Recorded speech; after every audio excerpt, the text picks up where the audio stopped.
ഗുരുവായൂർ ക്ഷേത്രത്തിൽ അടുത്ത 6 മാസത്തേക്കുള്ള മേൽശാന്തിയായി പാലക്കാട് കാറൽമണ്ണ തെക്കുംപറമ്പത്ത് മന ശ്രീനിലയത്തിൽ നാരായണ നമ്പൂതിരിയെ തിരഞ്ഞെടുക്കുമ്പോൾ അതിന് സാക്ഷിയായി ഗുരുവായൂരിൽ മുൻ മേൽശാന്തിയായ അനുജൻ ഉണ്ണികൃഷ്ണൻ നമ്പൂതിരിയും ഉണ്ടായിരുന്നു. 2010 ഏപ്രിൽ മുതൽ സെപ്റ്റംബർ വരെ ഗുരുവായൂരിൽ മേൽശാന്തിയായിരുന്നു ഉണ്ണികൃഷ്ണൻ നമ്പൂതിരി. ഉണ്ണികൃഷ്ണൻ നമ്പൂതിരി പിന്നീട് ശബരിമല മേൽശാന്തിയുമായിട്ടുണ്ട്.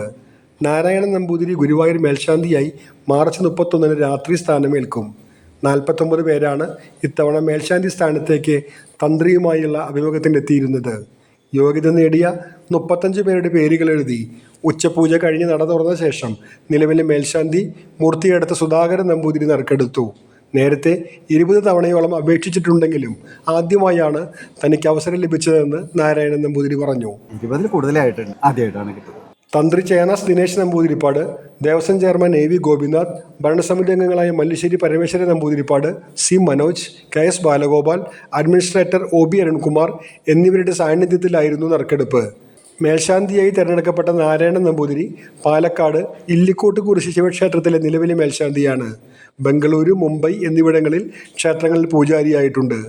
വാസ്തവ നമ്പൂതിരി, ആര്യ അന്തർജനം എന്നിവരാണ് നിയുക്ത മേൽശാന്തിയുടെ മാതാപിതാക്കൾ. മാങ്ങോട് ALP സ്കൂൾ അധ്യാപിക ശ്രീജയാണ് ഭാര്യ. ശ്രീനാഥാണ് മകൻ. 12 ദിവസത്തെ ഭജനത്തിന് ശേഷം മാർച്ച് 31 രാത്രി മേൽശാന്തി സ്ഥാനമേൽക്കും. പുതിയ മേൽശാന്തിയെ പാരമ്പര്യ തറവാട്ട് കൂട്ടായ്മ ഭാരവാഹികൾ പൊന്നാട ചാർത്തി ആദരിച്ചു. ജയറാം ആലക്കൽ, ബാലൻ വാറനാട്ട്, അനിൽ കല്ലാറ്റ്, KT ശിവരാമൻ നായർ, ശശി കേനാടത്ത് എന്നിവർ നേതൃത്വം നൽകി. അഖില ഭാരത ശ്രീ ഗുരുവായൂരപ്പ ഭക്തസമിതിക്കായി സജീവൻ നമ്പിയത്ത് പൊന്നാട അണിയിച്ചു.